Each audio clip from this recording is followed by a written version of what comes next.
Voilà pour les titres de cette édition. Bonsoir à toutes et à tous. Intégration des technologies de l'information et de la communication et développement des environnements numériques de travail est un projet élaboré par le gouvernement togolais qui permettra de venir à bout des difficultés constatées dans l'adéquation entre la théorie et la pratique, la formation et l'emploi. Et c'est le lycée d'enseignement technique et professionnel d'Anéro-Glidi dans les Lacs qui est le premier bénéficiaire de ce projet d'envergure nationale. Ramdan Bassina.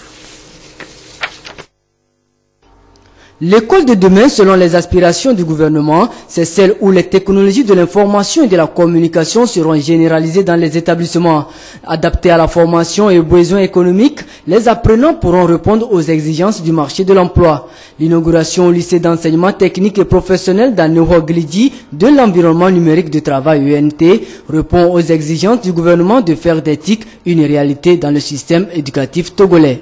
Ces équipements informatiques en réseau relié à l'Internet vous permettront l'accès à un ensemble de services dans la perspective de faciliter la vie de notre extension, d'offrir et de partager des ressources renouvelables, de diversifier les méthodes d'apprentissage, d'assurer les échanges et l'accompagnement des jeunes même en dehors des cours.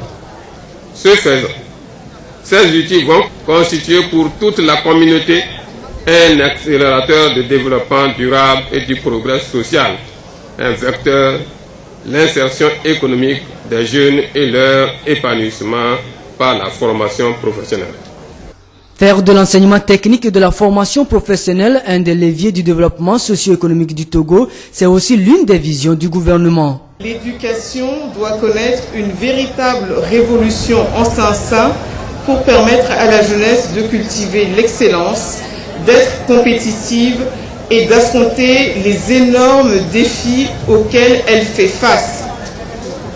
C'est dans cette logique que, conjointement avec le ministère de l'Enseignement technique, de la formation professionnelle et de l'industrie, et sous l'impulsion du chef de l'État, son Excellence Monsieur Faure Essozimna Nyasingbe, nous avons pensé à intégrer les TIC dans le secteur de l'éducation. Nous sommes dans la phase pilote d'un grand projet d'envergure nationale et notre ambition est de progressivement prendre en compte tous nos établissements scolaires.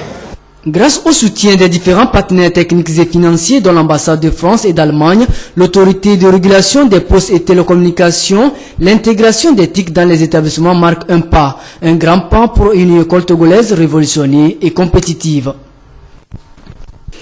La délégation à l'organisation du secteur informel poursuit sa tournée de sensibilisation des femmes. Elle a rencontré hier celle du marché d'Agoué à Sieyé. Elles ont été sensibilisées sur les produits du FNFI mis à leur disposition par le gouvernement et la nécessité pour elles de formaliser leurs activités économiques pour les frères prospérer. L'éducation des jeunes et des enfants à la paix était également au cœur de cette rencontre. Le compte rendu avec Clarisse Aticlé. La délégation à l'organisation du secteur informel résolument engagée dans une dynamique de réorganisation du secteur informel. Après Lomé commune, elle a mis le cap sur le marché d'Agoué pour le compte de la préfecture du Golfe. Les femmes commerçantes ont été entretenues sur les initiatives prises et mises en œuvre par le chef de l'État, notamment les produits du Fonds national de la finance inclusive, pour leur permettre d'améliorer leurs activités économiques et partant leurs conditions de vie. Pour l'occasion, la ministre de la Communication, de la Culture, des Arts et de la Formation civique était aux côtés de la DOSI pour appeler les femmes à inculquer aux enfants et aux jeunes les valeurs civiques et citoyennes. Nous avons voulu profiter de ce cadre de sensibilisation des femmes d'Agoy organisé par la DOSI pour leur rappeler, en ce qui nous concerne, les règles, certaines règles ou certaines bonnes pratiques en matière de civisme, en matière de morale, et surtout les inciter à l'entretien des infrastructures qui sont mises à leur disposition, notamment les marchés. L'entretien des marchés, c'est très important. Nous avons également profité pour leur rappeler la nécessité d'observer certains principes de base, comme la tolérance, comme le respect de l'autre, pour pouvoir faciliter le vivre ensemble, puisqu'il est important d'avoir la paix pour que le travail qu'elles veulent faire, le marché, le commerce, puisse prospérer. Il faut qu'on ait un climat de paix. Et ce climat de paix ne se limite pas à notre marché. Nous les avons exhortés à le transmettre aussi dans leur maison, mais aussi à travers l'éducation. La santé des populations est également une priorité pour la DOCI. Elles ont été appelées à éviter la consommation de viande avariée, à privilégier l'usage des médicaments génériques au profit de ceux de la rue. La démarche est très bien appréciée par la deuxième vice-présidente de l'Assemblée nationale. Nous saisissons cette occasion pour féliciter la DOCI pour cette initiative qui vient rapprocher les services des bénéficiaires. Et cette sensibilisation a permis aux femmes de connaître, de mieux connaître, de découvrir les différents services dont elles peuvent bénéficier. Les procédures pour l'établissement de l'acte de naissance, de la nationalité et de la carte nationale d'identité ont été expliquées aux commerçantes afin de leur faciliter le déplacement d'un pays à un autre dans l'espace CEDEAO. La tournée de la DOCI va se poursuivre à l'intérieur du pays dans les prochains jours.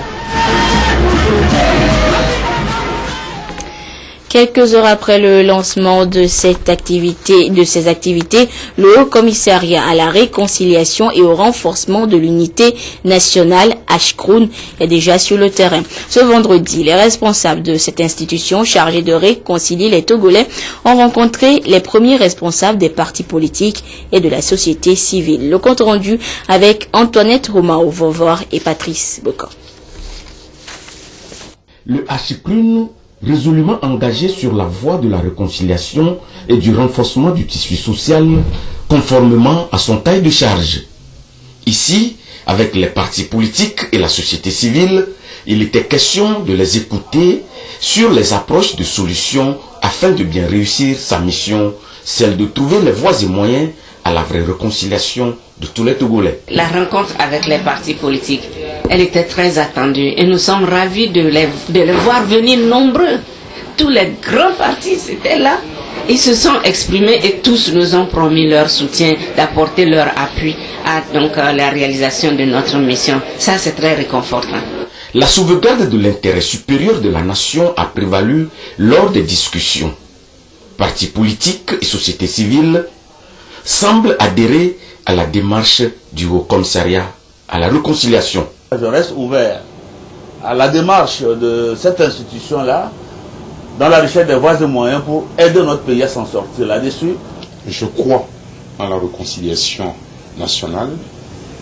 Je crois dans la personnalité de Mme Awanana. Je connais donc sa probité morale également et sa rigueur professionnelle. Je suis convaincu que cet outil est indispensable pour réconcilier les Togolais, ramener la paix. Parce que, en dépit de tous les efforts qui sont déployés dans tous les secteurs, l'émergence que nous voudrons pour le Togo, nous ne pourrions pas l'avoir s'il n'y avait pas la réconciliation et l'unité nationale. À travers ces rencontres, le HCRUN entend amener chacun à composer afin de bâtir une nation togolaise où tous les fils et filles vont vivre en harmonie.